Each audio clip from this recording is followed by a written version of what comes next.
Selamat malam, salam sejahtera.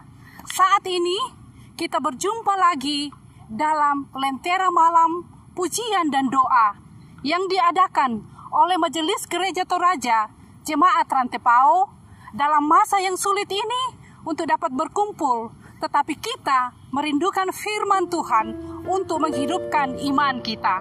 Mari Bapak Ibu, sebagai keluarga kita mengikuti ibadah saat ini.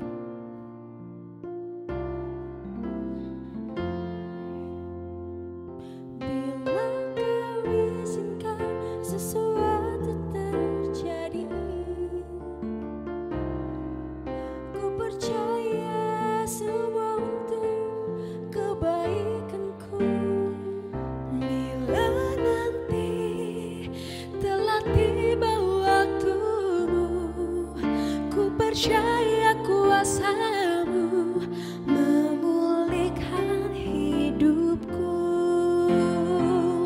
Waktu Tuhan pasti yang terbaik, walau kadang tak mudah dimengerti.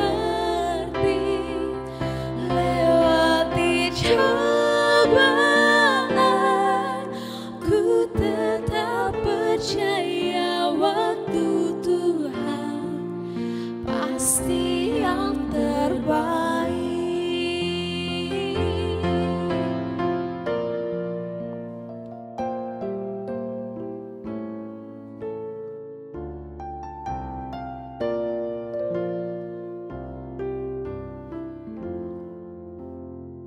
Bila Kau izinkan sesuatu percaya semua untuk kebaikanku. Bila nanti telah tiba waktumu, ku percaya kuasa-Mu memulihkan hidupku. Waktu Tuhan pasti yang terbaik, walau kadang tak mudah dimengerti. Lewati cobaan, ku tetap percaya waktu Tuhan pasti yang terbaik. Lewati cobaan, ku tetap percaya waktu Tuhan pasti yang terbaik. Waktu Tuhan pasti yang terbaik.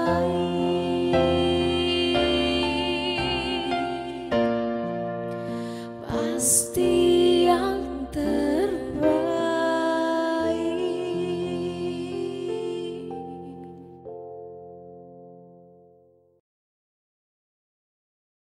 Selamat malam, saudara sekalian dimanapun berada. Kita jumpa lagi malam ini dalam acara Renungan Malam.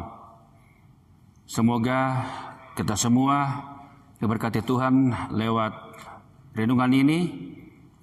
Kasih-Nya terus kita nikmati di perjalanan hidup ini dari hari ke hari. Kita akan membaca dan mendengarkan firman Tuhan. Nah, karena itu, mari saudara sekalian kita tundukkan kepala dan kita berdoa. Ya Allah Tuhan kami di sorga, malam ini kami akan membaca dan mendengarkan firman-Mu sebagai makanan rohani, penyegar jiwa kami yang dahaga. Tolonglah kami ya Roh Kudus, buka pikiran kami, supaya firman Allah yang kami baca kami boleh paham dan mengerti dengan baik, tumbuh subur di hati kami. Demikian ketika sebentar Tuhan hamba menjelaskan makna firman itu, buka akal pikiran setiap yang mendengarkannya, supaya firman ini menjadi berkat bagi kami semua. Berbicaralah Tuhan, kami sedang mendengar. Dalam nama Yesus kami berdoa. Amin.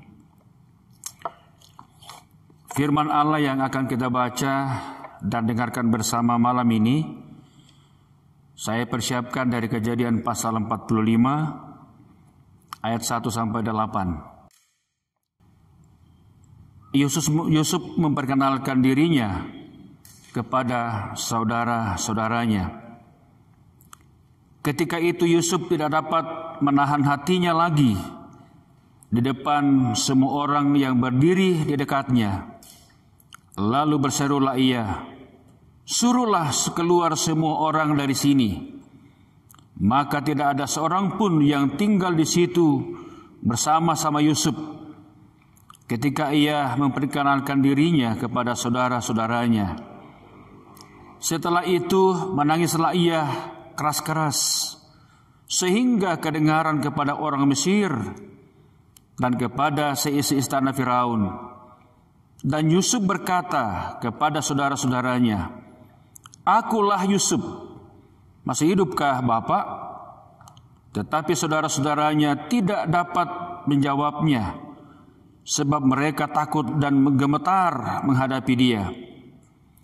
Lalu kata Yusuf kepada saudara-saudaranya itu, "Marilah dekat-dekat."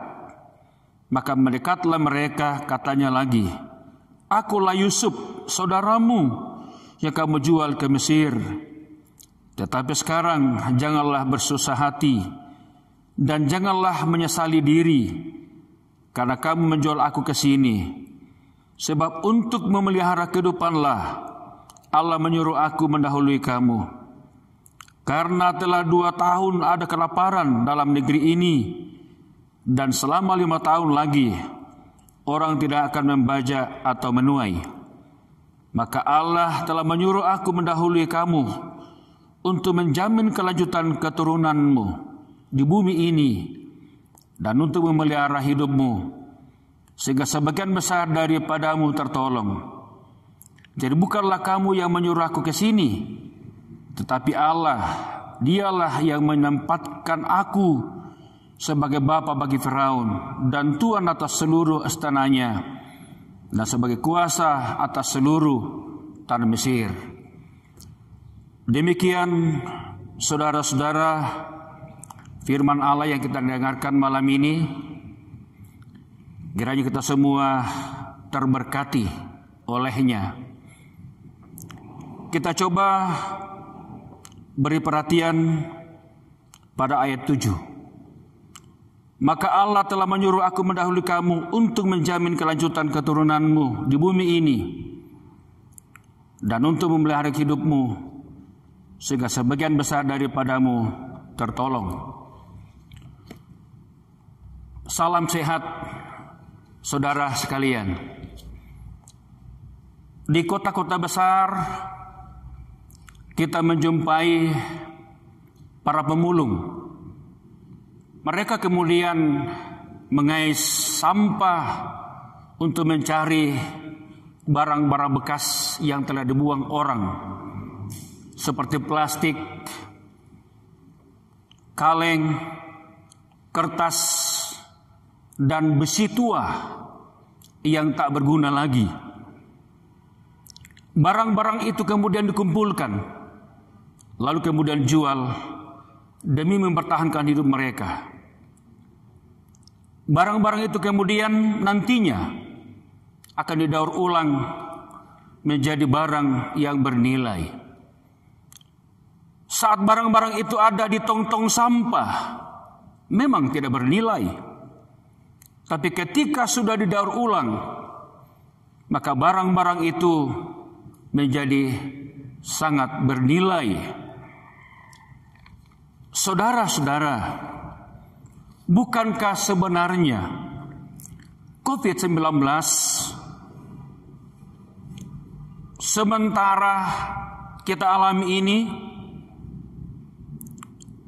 bukankah saudara-saudara dengan COVID ini kita sementara didaur ulang? Betapa tidak hidup kita sebelum COVID jauh dari Tuhan, hidup dalam kebencian, hidup dalam egoisme, Tidak saling peduli satu dengan yang lainnya. Tidak peduli dengan agama lain. Tidak peduli dengan gereja lain. Tidak peduli dengan kelompok lain. Bahkan juga mungkin saudara-saudara, ada suami dan istri sudah tidak saling peduli karena sibuk masing-masing dengan urusan pribadi, dengan pekerjaan, dengan bisnis. Tidak ada waktu untuk keluarga lagi. Mungkin juga ada orang tua yang tidak lagi peduli dengan anak-anak mereka dan sebaliknya, karena kesibukan dan berbagai hal. Tapi saudara-saudara, kemudian suasana itu tiba-tiba berubah 100% dengan mewabahnya COVID-19. Karena semua orang kemudian harus tinggal di rumah, stay at home. Bukankah sebenarnya Allah sedang mendaur ulang masyarakat kita, hidup kita, gereja kita, dari tidak peduli menjadi sangat peduli. Allah sementara mendaur ulang keluarga kita, dari tidak peduli menjadi peduli. Tiba-tiba dengan mewabahnya COVID-19, rasa sosial, rasa solidaritas begitu tinggi. Kita kemudian jadi peduli dengan agama lain. Kita kemudian jadi peduli dengan gereja lain. Kita kemudian jadi peduli dengan sesama. Gereja Toraja merespon itu dengan mendirikan lumbung diakoni, tempat kita membuktikan simpati dan empati kita dengan orang-orang, dengan saudara-saudara kita yang tak berdaya, lewat pembagian sembako. Semua elemen masyarakat ramai-ramai begitu peduli dengan masalah sosial. Apa yang dialami oleh bocah kecil di Pangkep, yaitu Rizal, yang menjadi korban dibully oleh beberapa pemuda, ternyata mengundang empati dari berbagai pihak, termasuk dari Gubernur Sulawesi Selatan, bersimpati dengan memberikan 1 unit motor dan beasiswa baginya, menjadi bukti empatinya kita dengan orang-orang yang tak berdaya. Sungguh memang mengagumkan saudara-saudara. Kisah Yusuf dalam bacaan kita tadi memperlihatkan sebuah kepedulian Allah dalam bentuk perhatian kepada Yusuf. Allah sementara membentuk pribadi Yusuf, walaupun memang itu pahit. Kisah Yusuf sebelum menjadi petinggi di Mesir sungguh sangat menyedihkan. Bagaimana ia dijual oleh saudaranya sendiri yang seharusnya justru menjaga dan melindunginya, tapi malah kebalik, ia dijual oleh saudaranya sendiri. Bagaimana ia diperbudak di Mesir, menjadi pembantu di rumah Potifar. Bagaimana ia kemudian difitnah oleh istri Potifar dengan tuduhan percobaan perkosaan. Bagaimana ia dipenjara walaupun ia tidak bersalah. Tapi saudara-saudara, justru dalam kondisi seperti itu Allah menyatakan kuasanya, sehingga Yusuf menjadi pribadi yang disayangi dan disegani oleh orang. Tentu melalui hikmat yang dimilikinya yang berasal dari Allah, ia mampu menafsirkan mimpi juru minum dan juru roti raja yang juga ikut dipenjara bersama dengannya. Dan situasi itu saudara-saudara justru menjadi awal bagi dia untuk kemudian boleh berkenalan dengan Raja Firaun, karena ia mampu menafsirkan mimpi Raja Firaun, di mana ketika itu tidak ada orang yang bisa menafsirkannya. Tapi dengan hikmat dari Allah, Yusuf mampu menafsirkan mimpi Raja Firaun. Nah, dari kisah ini saudara-saudara, kita melihat dengan jelas bahwa Allah sementara mendaur ulang kehidupan Yusuf dan merancangkan masa depannya lebih baik, lebih indah kepadanya. Allah sementara membentuk pribadi Yusuf menjadi pribadi yang luar biasa. Sebab bukankah untuk memelihara kehidupan inilah Allah menyuruh aku mendahului kamu ke sini. Sangat jelas saudara-saudara. Ungkapan Yusuf di sini tentang rancangan Allah bagi keberlangsungan keluarga Yakub. Sangat jelas di sini saudara-saudara, rencana Allah dalam rangka keberlangsungan keluarga umat Allah. Dan maksud Yusuf di sini bukanlah untuk mengingkari tanggung jawab saudara-saudaranya tentang kesalahan mereka, tapi Yusuf kemudian ingin memalingkan mereka dari cara pandang menyesali masa lalu ke cara pandang masa depan yang penuh ucapan syukur dan penuh harapan-harapan baru. Bahwa Allah sementara merancangkan hidup yang lebih indah dan lebih baik dari hari kemarin. Katakanlah saudara-saudara, dengan COVID ini Allah sementara merancangkan hidup yang lebih baik bagi keluarga kita, bagi pribadi kita, bagi gereja kita, bagi bangsa kita, dan bagi negara ini. Bahwa untuk memelihara kehidupan inilah dan keberlangsungan hidup inilah Allah mempersiapkannya lewat pembentukan yang unik dan luar biasa lewat seorang Yusuf. Apa yang Allah lakukan dari kisah Yusuf ini adalah sebuah pembentukan karakter, pembentukan jati diri seorang Yusuf. Katakanlah saudara-saudara, melalui kisah Yusuf ini Allah sedang mempersiapkan masa pemulihan dari bahaya kelaparan yang sedang mengancam itu. Bukankah juga apa yang kita alami hari-hari ini sehubungan dengan COVID-19, Allah sedang mendaur ulang kehidupan kita, umat Allah, keluarga kita, bangsa kita, untuk sadar diri dan tahu bersyukur, tahu menolong sesama dengan peduli masalah-masalah sosial. Puji syukur bahwa Gereja Toraja merespon itu lewat lumbung diakoni dalam rangka menjadi bukti empati, kepedulian bagi derita sesama korban COVID-19.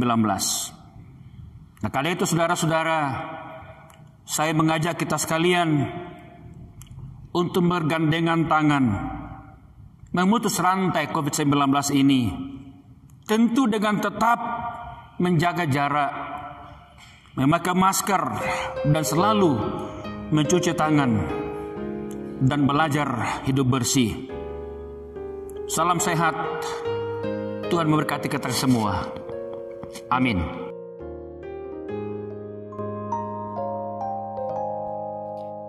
Firman-Mu ku pegang selalu, saat duka, saat senang, jalan hidup yang akan datang, tangan Tuhan yang memegang. Pencobaan menghimpit aku dan menjadi keluar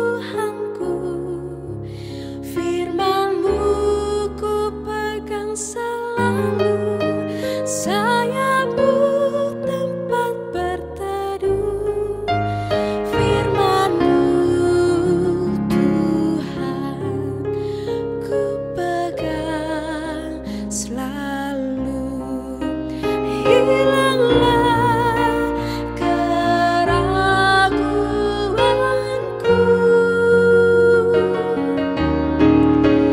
bila hatiku rasa susah, padamu aku berserah. Firman-Mu ku pegang selalu, maka amanlah jiwaku.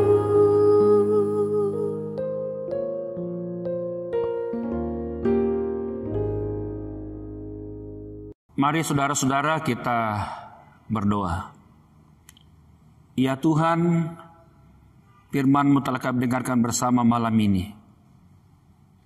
Kiranya firman ini kemudian menguatkan iman percaya kami menghadapi situasi yang terjadi sekarang ini.